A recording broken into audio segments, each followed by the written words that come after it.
नमस्कार, अपना उत्तर प्रदेश बुलेटिन देख रहे हैं आप। आपका बहुत स्वागत है। आपके साथ मैं हूं दिव्या। वॉल राइटिंग अभियान के तहत एक बार फिर से मोदी सरकार बनाने का आह्वान किया जा रहा है।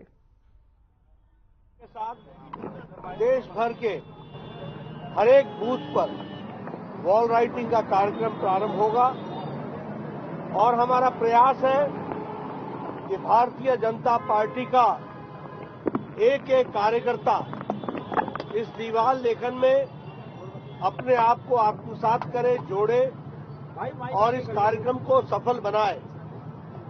यह जो आह्वान है कि एक बार फिर से मोदी सरकार, यह हमारा भारत की जनता से, भारत के आवाम से एक विनम्र अपील है, एक निवेदन है कि 2000 भारतीय जनता पार्टी के आदरणीय नरेंद्र मोदी जी के नेतृत्व में फिर से एक बार फिर से मोदी सरकार बने और देश में स्थिरता के साथ विकास हो, देश में स्थिरता के साथ हम सबको समावेश करके सबका साथ, सबका विकास, सबका विश्वास और सबके प्रयास से देश को आगे ले जाएं, आदरणीय प्रधानमंत्री मोदी जी के नेतृत्व में। और एक स्थिर सरकार इसके लिए चाहिए। पहले भी 2014 में और 2019 में भारत की जनता ने, आप सब ने भरपूर आदरणीय प्रधानमंत्री जी को आशीर्वाद दिया है और हमने पिछले 10 सालों में देखा कि किस तरीके से विकास के एक नए आयाम देश में शुरू हुए और दुनिया में देश ने अपने आप को स्थापित करते हुए आगे एक लंबी छलांग लगाई। उसी छलांग को और तीव्र गति से आगे बढ़ाने के लिए देश में स्थिरता का माहौल और स्थिर सरकार की आवश्यकता है और इसलिए इस वॉल राइटिंग के माध्यम से हम भारत की जनता से, आवाम से अपील कर रहे हैं, निवेदन कर रहे हैं कि एक बार फिर से मोदी सरकार, सबका साथ, सबका विकास, सबका विश्वास और सबका प्रयास। वहीं बीजेपी पार्टी के राष्ट्रीय मीडिया प्रभारी एवं सांसद अनिल वलूनी ने कहा कि राहुल गांधी की यात्रा भारत जोड़ो न्याय यात्रा नहीं बल्कि भारत तोड़ो अन्याय यात्रा है। हर टेस्ट में फेल हो चुकी कांग्रेस के नामदार राहुल गांधी को लॉन्च करने का एक और असफल प्रयास है। उन्होंने कहा कि राहुल गांधी ने अपनी यात्रा का नाम न्याय यात्रा रखा है। पहले राहुल गांधी अपनी पार्टी के लोगों के साथ तो न्याय कर लें, फिर जाकर यह यात्रा सफल होगी। वैसे भी मिलिंद देवड़ा ने कांग्रेस को अलविदा कह दिया है।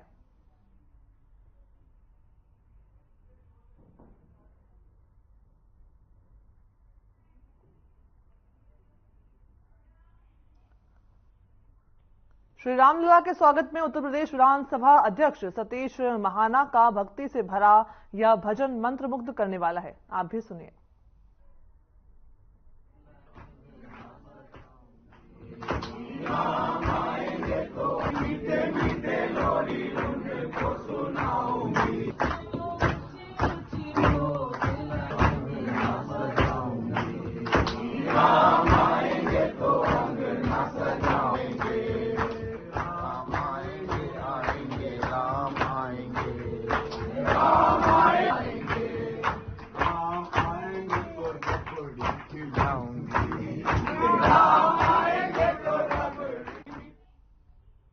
वहीं भगवान सूर्य की उपासना के महापर्व मकर संक्रांति के पावन अवसर पर सीएम योगी आदित्यनाथ ने प्रेस कॉन्फ्रेंस की। क्या कुछ कहा, आइए आपको सुनाते हैं।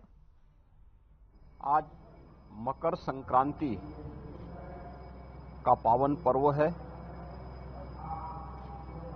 मकर संक्रांति के अवसर पर मैं पूरे प्रदेशवासियों को, सभी श्रद्धालु जनों को हृदय से बधाई और मंगल में शुभकामनाएं देता हूं। जगत पिता सूर्य की उपासना का यह पावन पर्व उत्तर प्रदेश के साथ साथ पूरे देश के अंदर अलग अलग नाम और रूपों में बड़े हर्षोल्लास के साथ आयोजित होता है। प्रदेश में इस पर्व पर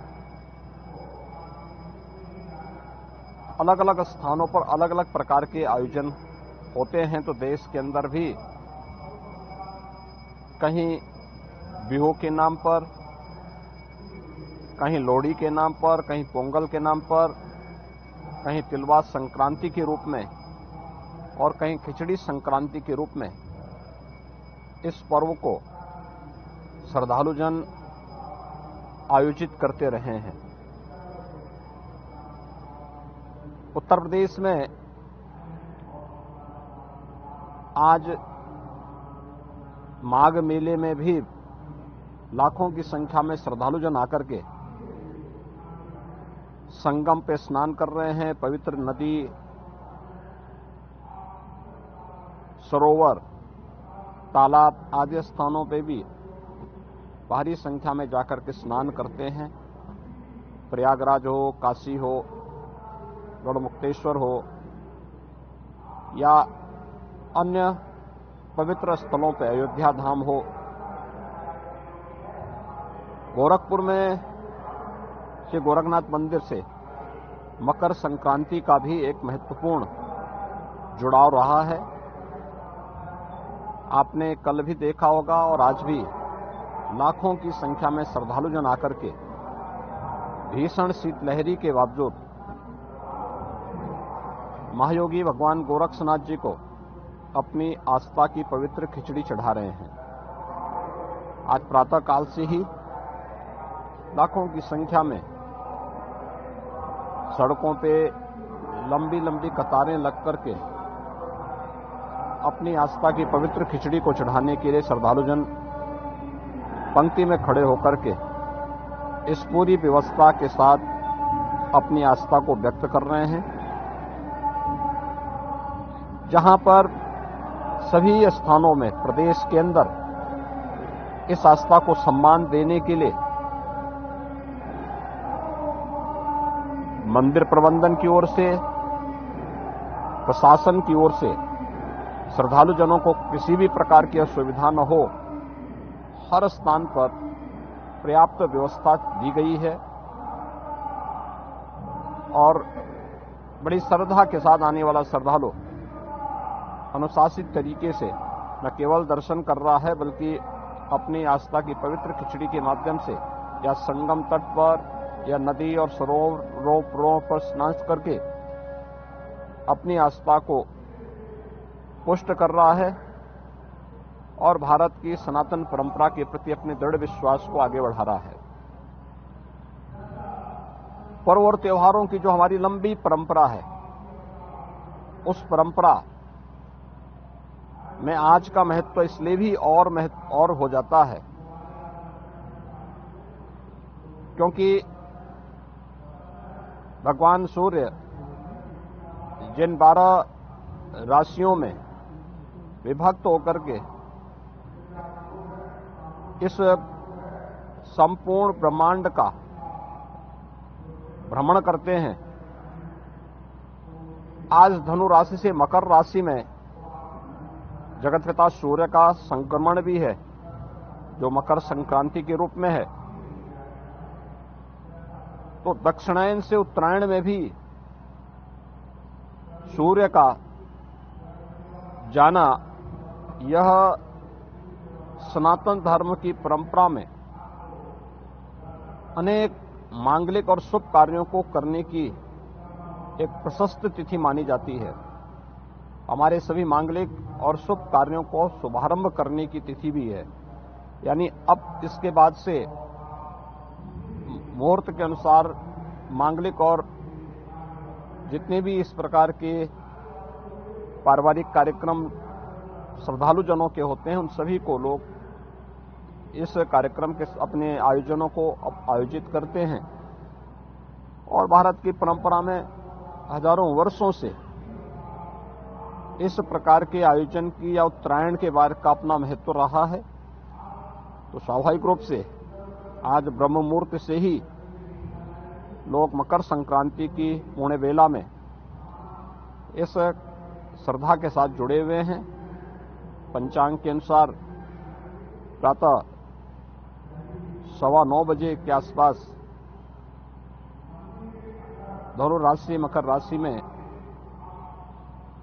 जगत पिता सूर्य का संक्रमण होगा। तो उससे पूर्व 8 घंटे पूर्व और 8 घंटे बाद का समय एक शुभ प्रशस्त तिथि के रूप में इसका पुण्य काल माना गया है और उसके अनुसार ही यहाँ पे श्रद्धालु जो ना करके बड़ी संख्या में श्रद्धा का स्नान कर रहे हैं। मैं मकर संक्रांति के अवसर पर सभी श्रद्धालु जनों को, पूरे प्रदेश वासियों को जो अपने अपने अनुसार अपनी रीति, अपनी परंपरा के अनुसार इस पर्व और त्योहार को मना रहे हैं, उन सभी श्रद्धालु जनों को मैं एक बार फिर से हृदय से अपनी मंगल में शुभकामनाएं देता हूं। जगत पिता सूर्य की कृपा उन पर बनी रहे, वे प्रदेश और देश के विकास में अपना योगदान देते रहें। ये मेरी मंगल में शुभकामनाएं सभी श्रद्धालु जनों की। वहीं गोरखनाथ मंदिर में मुख्यमंत्री योगी आदित्यनाथ ने महायोगी गुरु गोरखनाथ को खिचड़ी चढ़ाकर के समस्त देशवासियों को शुभकामनाएं दी। गोरखपुर में सीएम योगी पहुंचे और मकर संक्रांति के पर्व पर श्रद्धालुओं को, सभी देशवासियों को मकर संक्रांति पर्व की हार्दिक शुभकामनाएं दी। गोरखनाथ मंदिर में सीएम योगी ने खिचड़ी चढ़ाई और समस्त देशवासियों को मकर संक्रांति पर्व की शुभकामनाएं दी।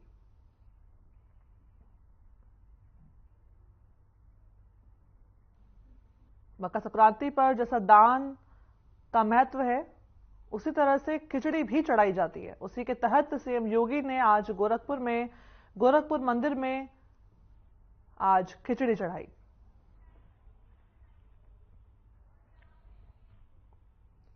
पीएम नरेंद्र मोदी ने पीएम जनमन के तहत 1 लाख लाभार्थियों को पीएमएवाई की पहली किस्त जारी कर दी है।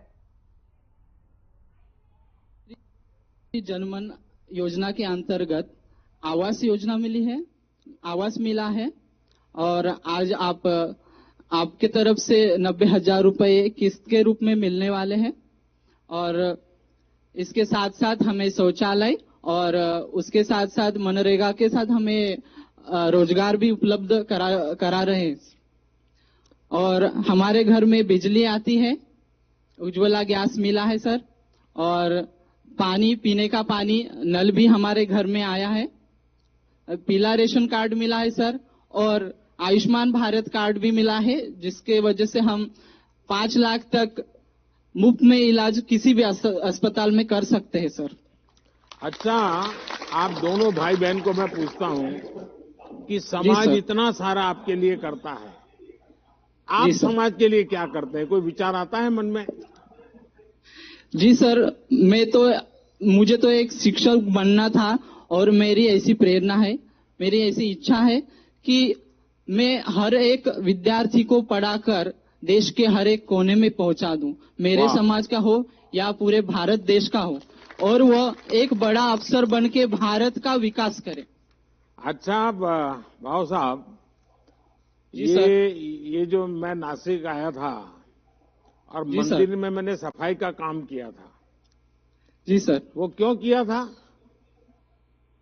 सर, हमारी एक श्रद्धा रहती है और श्रद्धा के वजह से आप पूरी तरह उसमें लीन होकर वो काम कर रहे थे सर। नहीं, मेरा संदेश है क्या मालूम है? उसके साथ सर स्वच्छता अभियान आपने चलाया था, उसका संदेश देना चाहते थे सर। नहीं, अभी मैंने कहा है कि मकर संक्रांति से 22 तारीख जी सर, सभी मंदिरों की सफाई सब लोगों ने करनी चाहिए, पूरा गांव निकलना चाहिए। जी सर। ये आप लोगों को संदेश मिला है? हाँ सर, मिला है सर। तो आपके गांव में आपके विद्यार्थी अपने अपने गांव में करेंगे? जी सर, बिल्कुल करेंगे सर। चलिए, आप दोनों से बात करके मुझे बहुत अच्छा लगा और आप एक बहुत सपने देख रहे हैं, उज्जवल भविष्य के लिए मेहनत कर रहे हैं। मेरी तरफ आप दोनों को बहुत बहुत आशीर्वाद और आपके माता पिता को भी प्रणाम, क्योंकि वो आपको पढ़ाते हैं, आपको आगे ले जाने के लिए मेहनत करते हैं और इतनी बड़ी संख्या में इस कार्यक्रम में जो लोग आए हैं मैं उनका भी अभिनंदन करता हूं। सर, मुझे विश्वास है हमारा कि भारतीय अपने लक्ष्य को जरूर हासिल कर लेगी, लेकिन जी इसके सर। लिए आपको लगातार मेहनत करनी होगी। हमारी कोशिश सर, है हमारा भविष्य बनाने के लिए आपको हमारे तरफ से हम दोनों भाई बहन धन्यवाद करते हैं सर। हम सबने मिलाकर के देश के हर छोटे व्यक्ति का चिंता करनी है जी। जी सर। हमारी कोशिश है कि भारती और भाव साहब जैसे बच्चे एकलव्य विद्यालयों के माध्यम से अपने सपने हासिल कर सके। इसके लिए एकलव्य स्कूलों की संख्या भी बहुत तेजी से बढ़ाई जा रही है जी सर। और अधिक से अधिक लोग इसका फायदा उठाएं, यही मेरी आप सबको आग्रह है, सभी बच्चों को आग्रह है। चलिए, आप सबको बहुत बहुत शुभकामनाएं। आइए आगे कौन है? अब हम आंध्र प्रदेश के अरकू वैली चलते हैं, जहां श्रीमती गंगा जी जुड़ी हुई हैं। नमस्कारम सर। नमस्ते जी। नमस्ते सर। हाँ, बैठिए बैठिए स्वामी जी, बैठिए आप। नमस्ते। तो स्वामी भी गारू कहते हैं। स्वामी कैसे हो? बाగున్నాం सर। हाँ, मैं बताइए, अच्छा हूँ। अपने विषय में बताइए, अपने परिवार के विषय में बताइए। స్వామి గారు, గంగా గారు, మీ యొక్క కుటుంబాన్ని మీకోసం గురించి చెప్పండి సార్ కి. నమస్కారం సార్, నా పేరు స్వామి గంగా, నా భర్త పేరు స్వామి రామచందర్. నాకు ఇద్దరు పిల్లలు ఉన్నారు సార్. అది గద్యాగూడ గ్రామం, అరకువెల్లి మండలం, అల్లూరు సీతారామరాజు జిల్లా సార్. మాది పీవీటీజీ ఆదివాసీ పరంగిపరిజ కుటుంబం సార్. మాది వ్యవసాయ కుటుంబం. నాకు ఇద్దరు పిల్లలు ఉన్నారు సార్. మా పెద్ద అబ్బాయి పీవీటీజీ గురుకులంలో చదువుతున్నాడు సార్, 10th క్లాసు. చిన్న బాబు ఎంపీయూపీ స్కూల్లో చదువుతున్నాడు సార్, ప్రాథమిక పాఠశాలలో. మాది వ్యవసాయ కుటుంబం సార్. नमस्ते सर, मेरा नाम स्वामी गंगा है, मेरा पति का नाम रामचंद्र है. मैं गदेगुड़ा गांव से, जो पीवीटीजी परंग पुरजा की जाति की वासी हूँ, अरकवेली से. मुझे 2 बच्चे हैं सर. जो पहला बच्चा जो 10वीं कक्षा पढ़ रहा है, दूसरा बच्चा जो है 4th कक्षा पढ़ रहा है सर. मैं जो खेती बाड़ी पे निर्भर रहता हूँ सर, उसके हमारा प्रधान है. अच्छा स्वामी जी, आप जहाँ रहती है वो अराकू वैली तो कॉफी के लिए बहुत मशहूर है। क्या आपका समूह भी इस क्षेत्र में कुछ काम करता है क्या? స్వామి గంగా గారు, అరకు వేలి అనేది కాఫీ కోసం ప్రసిద్ధి కదా. మీ ఊర్లో వారు అలాగే మీ యొక్క సంఘాలు ఏమన్నా పనిచేస్తున్నారు కాఫీ కోసం? నాకు నిజంగా చాలా సంతోషంగా ఉంది సార్. ఎందుకంటే ప్రపంచ దేశాల్లోనే నంబర్ 1 స్థానంలో ఉన్న మా అరకు కాఫీ, అందులో నేను కూడా కాఫీ రైతును అయి ఉండడం ఇంకా సంతోషకర విషయం సార్. అయితే మా ఊర్లో మేము మా పంటల్ని మేమే సాగు చేసుకుంటున్నాం సార్. గ్రేడింగ్, కాఫీ తీసినప్పటి నుంచి గ్రేడింగ్ చేయడం, ప్యాకింగ్ చేయడం, మార్కెటింగ్ మేమే చేస్తాం సార్. ఇంతకు ముందు మాకు అంటే బయట అమ్ముకోవడం వల్ల ఏమయ్యేదంటే దళారుల దగ్గర దళారులు తీసుకెళ్లడం వల్ల చాలా ఇబ్బంది పడేవాళ్ళం, తక్కువ రేటుకి వచ్చేది సార్. అయితే కౌశల్ వందన్ వికాస్ కేంద్రాల ద్వారా కౌశల్ శిక్షణ ఇప్పించడం వల్ల అక్కడ మేము ట్రైనింగ్ శిక్షణ తీసుకొని వందన్ వికాస్ కేంద్రాల్లో మేము కూడా సభ్యులమై ఉన్నాం సార్. ఎప్పుడైతే వందన్ వికాస్ లో సభ్యత్వం తీసుకున్నామో అప్పటి నుంచి వందన్ వికాస్ ద్వారా మా ఆదివాసీ ఉత్పత్తులు, మేము పండించే ఉత్పత్తులన్నింటినీ 100 కేంద్రాల నుంచి బయటికి ఆన్లైన్ మార్కెటింగ్ చేసి ఇంతకు ముందు కంటే ఎక్కువ సంవత్సరానికి గాను ₹1,00,000 దాకా సంపాదించుకుంటున్నాం సార్. అందుకు చాలా ధన్యవాదాలు సార్. అలాగే కేంద్ర రాష్ట్ర ప్రభుత్వాలు ROFR పట్టాలు మంజూరు చేయడం ద్వారా నాకు 35 సెంట్లు భూమి ఇచ్చింది సార్. అందులో PM కిసాన్ మరియు రైతు భరోసాలకు అండ్ కింద ₹13,500 వ్యవసాయం చేయడానికి నాకు సహాయం చేస్తున్నారు సార్. దానివల్ల ఎటువంటి ఇబ్బంది లేకుండా వ్యవసాయం చేసుకుంటున్నాను సార్. అందుకు మీకు మా పీవీటీజీ తరఫున, మా గ్రామం తరఫున ప్రత్యేకమైన ధన్యవాదాలు తెలియజేసుకుంటున్నాను సార్. सर बहुत बहुत खुशी हो रहा है कि हमारे अरकू का काफी दुनिया भर में सुप्रसिद्ध है, क्योंकि मुझे बहुत खुशी मिल रहा है कि जो मैं भी खुद ही कॉफी का खेती बाड़ी करता हूँ सर। और ये पहले में कॉफी उगाते थे सर, पहले दलारियों के आते थे सर और कम पैसे देकर हमको धोखा देकर चले जाते सर। और अभी जो है सर केंद्र सरकार और राज्य सरकार के द्वारा ROA पर पट्टा दी गई सर, उसके वजह 35 सेंट का जमीन हमको मिले सर, उसमें हम खेती बाड़ी करते हैं सर। और उसके माध्यम से हमको 13,500 रुपया मुझे दी गई सर। और अभी कौशल विकास के द्वारा यानी PM किसान और रैतु भरोसा द्वारा 13,500 मिल रही है सर। और कौशल विकास का प्रशिक्षण मिला कि दलारियों को वजह से धोखा नहीं खाना चाहिए, इसीलिए हमको प्रशिक्षण में कैसे उत्पादन किया जाए, कैसे प्रोसेसिंग किया जाए, कैसे पैकेज किया जाए, कैसे मार्केटिंग किया जाए, और ये सब लेन देन खुद ही हम करते हैं सर। इसके वजह से हमारा आमदनी बढ़ी सर, आगे की पहले ऐसे नहीं थी। अभी हम 1 लाख की कमाई ज्यादा से ज्यादा कमाते सर। ये सब आपकी योजना के द्वारा हुआ सर, और आपकी वंदन विकास केंद्र के द्वारा ही हुआ सर, नहीं तो हमारा बहुत नुकसान होता था। आपके द्वारा ही हम उज्जवल भविष्य के लिए यहाँ पे बैठे हैं सर। इसी इनका ट्रांसलेशन है सर। स्वामी गारू, पहले तो आप मेरी लखपति दीदी बन गई, इसलिए आपको बहुत बहुत बधाई। और मैं देश में आपकी तरह 2 करोड़ लखपति दीदी बनाने का कार्य हाथ में लिया है। 2 करोड़ दीदी को लखपति बनाने वाला हूं। स्वामी गारू, आप इतना बढ़िया तरीके से बोलती है, ये जो भी देश भर के लोग टीवी पे आप देख रहे हैं ना, उनको आश्चर्य होगा कि हमारे देश में गांव में भी मातृशक्ति कितनी सामर्थ्यवान है, कितनी चीजों को समझती है। सब लोग गर्व करते होंगे।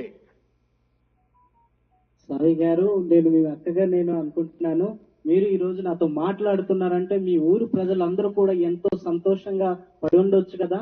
మీకు ఎలాగ అనిపిస్తుంది? మీ ద్వారా నేను 2,000 కోట్ల దాకా ఎన్నో యోజన పథకాలను మిమ్మల్ని చేస్తున్నాను. మీ యొక్క ప్రజలు కూడా డైరెక్ట్ గా ఇలాగా ఆయనతో మాట్లాడడం అనేది ఎంత సంతోషకరమై ఉండొచ్చు. అదే అసలు మాటల్లో చెప్పలేకపోతున్నారు సార్. ఎందుకంటే ఇప్పుడు దాకా మా ఊర్లో మా గ్రామాల్లో అసలు రోడ్లు లేవు, రహదారులు వేయించారు. మా ఊర్లో మా ప్రాంతంలో సెల్ టవర్లు వేయించి అంటే నేరుగా మీతో మాట్లాడే అవకాశం ఇచ్చినందుకు నిజంగా సంతోషం తట్టుకోలేకపోతున్నాను సార్. అసలు ఏం మాట్లాడాలో నాకు అర్థం కావట్లేదు సార్. सर मैं बात नहीं कह पाता हूँ, बात पे बात। आप जो मेरा गांव में यहाँ पे सड़कें नहीं थी सर, और पूरा सड़क बन गए सर जो प्रधानमंत्री सड़क योजना के माध्यम से, और मेरे गांव में जो है सेल टावर्स हो गए सर। सीधी आपके साथ बात करता हूँ सर, ये इतने बड़ी मौका मेरे जिंदगी में कभी नहीं होगा, ऐसे मैं सोच रहा हूँ सर। मैं बात नहीं करता हूँ, लेकिन मेरे अंदर जो भाव है वो प्रकट करने को भी बात ऐसा होता है। लेकिन सारे सुविधाएं हमारे गांव में हो गई सर, सारे गांव की योजना में आप भगवान रूपी समझ रहे हैं सर। स्वामी गारू, आपको और आपके परिवार को केंद्र सरकार से क्या क्या सुविधाएं मिली है? गांव में जो हुआ है वो तो आपने बताया। గంగా గారు, మీకు కేంద్ర ప్రభుత్వాల నుంచి ఏమేం పథకాలు వచ్చాయి ఇదంతా చెప్పారు కదా సార్.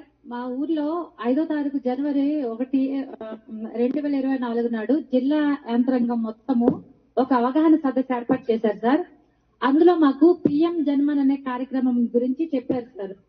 అయితే మేము అక్కడికి వెళ్లి PM జన్మన్ కార్యక్రమంలో PM జన ఆవాస్ యోజన కింద పక్కా ఇంటికి, PM జన ఆరోగ్య యోజన కింద ఆయుష్మాన్ కార్డులు, PM ఉజ్వల యోజన కింద గ్యాస్ కనెక్షన్, ఉచిత గ్యాస్ కనెక్షన్ 4,180 రూపాయలు విలువ చేసే ఉచిత గ్యాస్ కనెక్షన్ కోసం, జలజీవన్ యోజన మిషన్ ద్వారా ఇంటికే కొలాయి, మంచినీటి కొలాయి కోసం నమోదు చేసుకున్నాం సార్. నమోదు చేసుకున్న వెంటనే మీకు అన్ని మంజూరయ్యాయమ్మా, అధికారులు మంజూరయ్యని చెప్పి అధికారులు చెప్పారు సార్. చాలా సంతోషంగా ఉంది. ఇంకోటి మాకు ఇల్లు వచ్చింది, మీకు ఇల్లు వచ్చిందమ్మా, మీకు 70,000 మీ అకౌంట్ లో పడతాయి అని చెప్పి అనగానే మా పక్క ఇల్లు లేకపోవడం వల్ల ఇబ్బంది పడుతున్నా నేను చాలా చాలా సంతోషించాను సార్. మాకు అరకులో చలి ఎక్కువ ఉంటుంది సార్, వర్షపాతం కూడా ఎక్కువగా నమోదవుతుంది. మాలాంటి ఇండ్లలో ఉండి అంటే చాలా కష్టం అయ్యేది. వర్షానికి చలి తేమ ఎక్కువ ఉండడం వల్ల ఇబ్బంది పడేవాళ్ళము, పక్కా ఇల్లు లేకపోవడం వల్ల. కానీ నాకు పక్కా ఇల్లు రావడం వల్ల వీటన్నిటికీ అంటే జీవితంలో ఇల్లు కట్టుకోలేని నాకు జన ఆవాస్ యోజన కింద ఇల్లు రావడం అనేది నిజంగా నా అదృష్టం సార్. థ్యాంక్ యూ, సంతోషం సార్, చాలా ధన్యవాదాలు సార్. सर नमस्ते सर, मेरे गांव में जिला अधिकारियों के द्वारा जनवरी 5 तारीख 2024 में एक जागरूकता अभियान किया गया सर. उसके द्वारा जनमन के अंतर्गत तो आप सुन रहे थे प्रधानमंत्री नरेंद्र मोदी को, जिन्होंने प्रधानमंत्री आवास योजना के लाभार्थियों से बातचीत की और उनके क्षेत्र में हो रहे विकास कार्यों को भी जाना, साथ ही पहली किस्त जारी कर दी है, उसको लेकर लाभार्थियों के विचार भी जाने। इस बुलेटिन में फिलहाल इतना ही, मुझे दीजिए इजाजत, नमस्कार।